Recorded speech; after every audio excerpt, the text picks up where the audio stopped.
చింతించడం వల్ల ఏం మారదు. చింతించడానికి బదులు ప్రార్థించు, పరిస్థితులు మారతాయి. హల్లెలూయా. నువ్వు ఎంత టైం 1 minute కూడా చింతించడానికి వేస్ట్ చేయకు.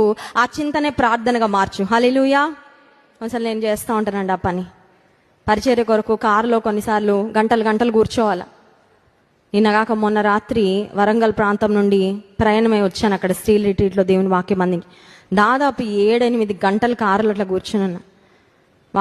వాక్యాలు కొన్ని పెట్టుకొని వింటా ఉన్నాం, పాటలు వింటా ఉన్నాం. మధ్యలో కాసేపు బుక్ చదువుకున్నాను. సమయం అవుతా ఉంది, కానీ మధ్యలో ఆలోచనలు ఎన్నో వస్తూ ఉంటాయి. కొన్ని చింతలు కూడా సడన్గా వెంటనే చింత రాగానే నేను కళ్ళు మూసుకొని ఆ చింతని నా యేసేకు ఒక అప్లికేషన్ పెట్టేసి నా హృదయం ఫ్రీ అయిపోతుంది. మళ్ళీ ముందుకు సాగుతూ ఉంటా. Hallelujah. Can you do the same? నువ్వు కూడా అది చేయగలవా?